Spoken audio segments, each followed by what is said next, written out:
Hello students, welcome back to the channel.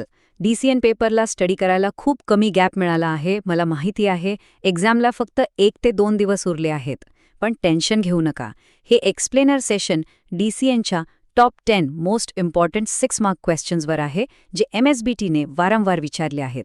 ज्या स्टुडंट्सनी अजून काहीच स्टडी केला नाहीये, त्यांच्यासाठी तर हे सेशन खूपच इम्पॉर्टंट आहे, कारण यात आपण सगळे युनिट्स कव्हर करणार आहोत. So let's start and secure those good marks. आपला पूर्ण सिलेबस या 5 सेक्शन्समध्ये डिवाइड केला आहे. Network basics, transmission and switching, error detection, protocols आणि शेवटी फायनल एक्झाम ट्रिक्स. हा ब्लूप्रिंट तुम्हाला पासिंग मार्क्स नक्की मिळवून देईल. So let's quickly move on. Section 1 network basics and models. चला, DCNच्या सगळ्यात बेसिक आणि बिगेस्ट क्वेश्चनपासून स्टार्ट करूया. हा एक क्लासिक 6 मार्क्स क्वेश्चन आहे. Explain the OSI reference model with a neat labeled diagram. एक्झाममध्ये बॉटमला फिजिकल लेअर आणि टॉपला ॲप्लिकेशन लेअर असे एकावर एक 7 स्ट्रेट बॉक्सेस ड्रॉ करा. प्रत्येक बॉक्सला क्लिअर लेबल्स द्या. लक्षात ठेवा, डायग्राम नीट असली की अर्धे मार्क्स तिथेच फिक्स होतात. हे लेयर्स कसे काम करतात ते लक्षात ठेवण्यासाठी कुरिअर सर्व्हिसची ॲनालॉजी वापरा. ॲप्लिकेशन लेअर म्हणजे तुम्ही तुमचं पार्सल हातात देता. प्रेझेंटेशन लेअर त्या पार्सलचं पॅकिंग करतं. सेशन लेअर तुमचं कुरिअर बुक करून टायमिंग ठरवतं. ट्रान्सपोर्ट लेअर त्याची रिलायबल डिलिव्हरी हँडल करतं. नेटवर्क लेअर जाण्यासाठी योग्य राऊट निवडतं. डेटा लिंक लेअर त्याला लोकल सेंटरला पोहोचवतं. आणि फिजिकल लेअर म्हणजे रोडवरून चालणारं डिलिव्हरी व्हेकल जे ॲक्च्युली डेटा म्हणजेच बिट्स घेऊन जातं. खूप सिंपल आहे. आता हे layers top to bottom memorise करण्यासाठी ही सिंपल ट्रिक लक्षात ठेवा. All people seem to need data processing. Application, presentation, session, transport, network, data link आणि physical. हे सेंटेन्स पाठ करा, एक्झाममध्ये सिक्वेन्स चुकणारच नाही. पुढचा क्वेश्चन आहे difference between analog and digital signals. एक्झाममध्ये 2 कॉलम्स काढा. ॲनालॉगच्या कॉलममध्ये स्मूथ आणि कंटिन्युअस वाहणारं पाणी इमॅजिन करा. आणि डिजिटलच्या कॉलममध्ये बकेट्समधलं स्टेप बाय स्टेप फिक्स्ड पाणी. ही वॉटर फ्लो ॲनालॉजी लक्षात ठेवली की रेप्रेझेंटेशन, बँडविड्थ आणि स्टोरेजचे पॉइंट्स या टेबलमध्ये नीटली लिस्ट करणं एकदम सोपं जाईल. नेक्स्ट इम्पॉर्टंट क्वेश्चन आहे लॅन, मॅन आणि वॅन. हा खूप स्कोरिंग क्वेश्चन आहे. एरिया कव्हरेज ॲनालॉजी वापरा. लॅन म्हणजे तुमचं क्लासरूम. डायग्राममध्ये एका रूममधले कम्प्युटर्स केबलने कनेक्ट करून दाखवा. मॅन म्हणजे तुमची सिटी. डायग्राममध्ये 2-3 बिल्डिंग्स कनेक्ट करा. आणि वॅन म्हणजे ग्लोबल इंटरनेट. यात पूर्ण अर्थ किंवा क्लाउड काढून डिव्हाइसेस कनेक्ट करा. एकदम परफेक्ट मार्क्स मिळतील. आता वळूया सेक्शन 2 कडे. Transmission and switching.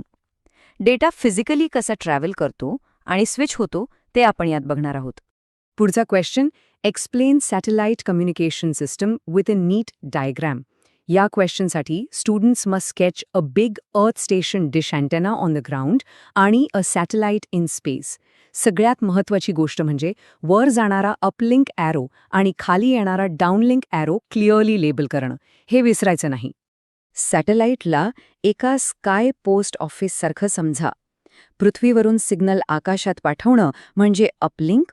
सॅटेलाइट्स तो सिग्नल रिसीव्ह करतो, त्याची स्ट्रेंथ वाढवतो म्हणजे ॲम्प्लिफाय करतो आणि एका खूप मोठ्या एरियामध्ये रिसीव्हरकडे परत खाली पाठवतो, ज्याला आपण डाऊनलिंक म्हणतो.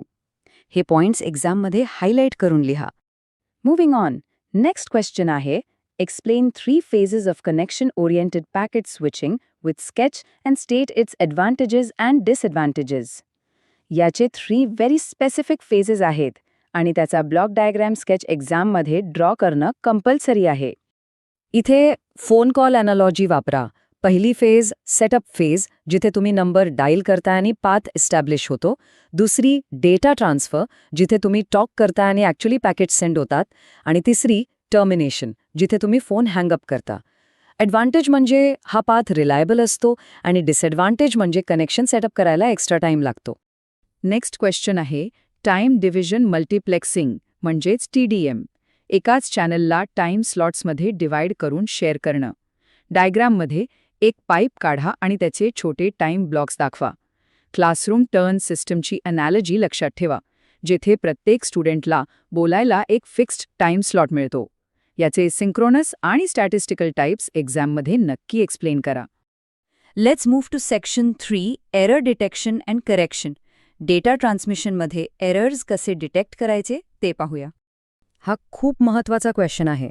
Explain Hamming code for error detection and correction with an example. Hamming code थोडा टफ वाटू शकतो, पण एक्झाममध्ये डायग्रॅम काढताना just remember that parity bits R always placed at powers of 2. म्हणजे पोझिशन्स 1, 2, 4 आणि 8ला P लिहा आणि बाकीच्या जागी D म्हणजे डेटा बिट्स लिहा. अगदी सिंपल आहे. हॅमिंग कोडची ॲनॉलॉजी एका स्ट्रिक्ट टीचरसारखी आहे, जो तुमची एक्झाम अँसर शीट चेक करत आहे. रिसिव्हर या पॅरिटी पोझिशन्सचा यूज करून मल्टिपल चेकिंग रूल्स लावतो आणि exact wrong bit instantly detect करून करेक्ट करून टाकतो. एक सिम्पल 7 बिट्सचा एक्झाम्पल देऊन हे एक्सप्लेन करा. फुल मार्क्स मिळतील. Next question. Explain 3 types of ARQ techniques with NEET sketch. ARQ म्हणजे ऑटोमॅटिक रिपीट रिक्वेस्ट. स्केचमध्ये डावीकडे सेंडर काढा, उजवीकडे रिसिव्हर काढा आणि त्यांच्यात डेटा आणि अक्नॉलेजमेंट म्हणजेच ACK चे ॲरोज दाखवा. यासाठी एक्झाम पेपर सबमिशनची ॲनॉलॉजी परफेक्ट आहे. स्टॉप अँड वेट म्हणजे एक पेपर सबमिट करून सरळ चेक होण्याची वाट बघणं. गो बॅक एन म्हणजे जिथे चूक झाली तिथून पुढचे सगळे पेपर्स पुन्हा रीडू करणं. आणि सिलेक्टिव्ह रिपीट म्हणजे फक्त चुकीचे आन्सर्स परत करेक्ट करून पाठवणं. हे 3 टाइप्स असेच लक्षात ठेवा. Section 4 protocols and IP addressing. इंटरनेटचे रूल्स आणि डिव्हायसेसला आयडेंटिटी कशी मिळते ते आपण यात पाहणार आहोत. या क्वेश्चनमध्ये TCP आणि UDPचं वर्किंग आणि ॲडव्हान्टेजेस विचारतात. Always use the postal service analogy. TCP म्हणजे सेफ रजिस्टर्ड पोस्ट. यात कनेक्शन इस्टॅब्लिश होतं आणि रिसिप्ट मिळते. It is highly reliable. Advantage हाच आहे की डेटा नक्की पोचतो. UDP म्हणजे फास्ट नॉर्मल पोस्ट. यात रिलायबिलिटी नसते, पण ॲडव्हान्टेज हा आहे की स्पीड जबरदस्त असतो. दोघांचे हेडर फॉर्मॅट्सचे सिम्पल बॉक्सेस एक्झाममध्ये नक्की काढा. आपला पुढचा मोस्ट इम्पॉर्टंट क्वेश्चन आहे. Explain the structure of IPv6 address in detail. IPv4 संपत आल्यामुळे IPv6 आला. एक्झाममध्ये 128 बिट ॲड्रेसचा एक लॅम्ब रेक्टँगल काढा आणि त्याला 8 पार्ट्समध्ये डिवाइड करा. एक्झाममध्ये नक्की लिहा की या 128 बिट्सच्या ॲड्रेसमध्ये 8 ब्लॉक्स असतात आणि प्रत्येक ब्लॉकमध्ये 4 हेक्साडेसिमल डिजिट्स असतात. हे अगदी एक ग्लोबल आधार नंबरसारखं काम करतं, ज्यामुळे जगातल्या प्रत्येक डिव्हाइसला एक युनिक आयडेंटिटी मिळते. It provides massive address space and better security. Finally section 5 final exam tricks. शेवटच्या क्षणी रिव्हिजन कशी करायची आणि कॉन्सेप्ट्स कसे लक्षात ठेवायचे ते पाहूया. फक्त हे सिम्पल फ्रेजेस मेमराईज करा. OSI लेयरसाठी all people seem to need data processing. ARQ साठी wait, go back, select. TCP versus UDP साठी सेफ वर्सेस फास्ट आणि TDM साठी everyone gets time. Have confidence, you can definitely do this. All the best students. मला sure आहे की हे explainer session तुम्हाला एक्झाममध्ये खूप हेल्प करेल. जर तुम्हाला DCN क्वेश्चन बँकची PDF आन्सर्स सोबत हवी असेल तर डिस्क्रिप्शन बॉक्स अँड पिंड कमेंटमध्ये दिलेल्या व्हॉट्सॲप लिंकवर नक्की मेसेज करा. 4 मार्क क्वेश्चनसाठी सुद्धा असंच एक्सप्लेनर सेशन हवं असेल तर लाईक, शेअर आणि सबस्क्राईब करा.